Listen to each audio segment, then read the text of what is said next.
देखिए, हम बार बार विधानसभा चुनाव के अंदर भी कह रहे थे, हम अकेले चुनाव लड़ रहे हैं, सामने कांग्रेस और कांग्रेस की बी टीम चुनाव लड़ रही है।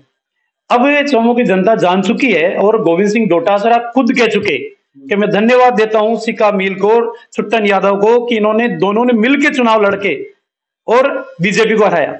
जब ये खुद कह रहे हैं तो जो बात हम कह रहे थे चुनाव में वही बात गोविंद सिंह डोटासरा बोल के गए हैं। तो अब चौमू की जनता जान चुकी है कि वो षड्यंत्र का शिकार हो चुकी थी। अब सोच समझ के निर्णय लेगी, अच्छा निर्णय लेगी। और रही बात यह कि चौमू की जनता ने ठीक निर्णय किया है।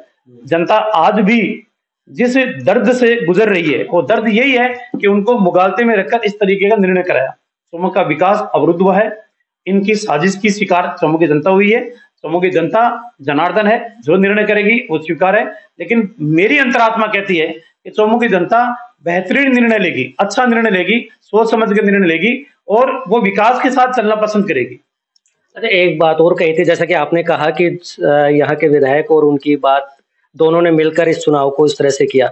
छुपा रुस्तम कौन निकला? एक बात उन्होंने कही थी कि इसमें छुपा रुस्तम निकले, वो एक यहाँ के नेता के लिए बात आई। नहीं, देखिए, छुपा रुस्तम वही है ना, दोनों ही नेताओं के पेट्रोल पंप के ऊपर साझा हिसाब हो, दोनों नेताओं को चुनाव लड़ने से पहले मिलके टिकट का दिलाना हो आरएलपी का। पहले इनके सुप्रीमो हनुमान बेनीवाल ने मना कर दिया था कि मैं टिकट नहीं दूंगा। समझौते के अंदर जिस पार्टी से उनका समझौता हुआ था आरएलपी का, वो उस उम्मीदवार यहाँ घोषित हो चुका था।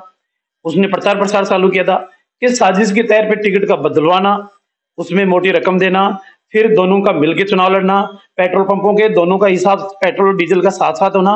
किसको पता नहीं है? सबको पता है। और अब एक बहुत बड़ा वर्ग अपने आप को ठगा सा महसूस कर रहा है कि हमने एक गलती इस बात की कर ली। राजस्थान में भारतीय जनता पार्टी की सरकार आ गई और सरकार के समय मुख्य धारा के अंदर जो रहना चाहिए वो नहीं रह पाया। इसलिए चौमू की जनता की जो बड़ी समस्या है, पानी की समस्या, उसको निजात दिलाना हमारी प्राथमिकता थी। उसके अंदर कहीं ना कहीं रुकावट पैदा हुई है। लेकिन आज भी मैं चौमू की जनता को पूरे विश्वास के साथ कहता हूं, लोग कैसे ही षड्यंत्र रचे, कैसी साजिश रचे, हम जनता की समस्याओं के समाधान के लिए कृत संकल्प हैं और समस्याओं के समाधान के लिए काम करेंगे।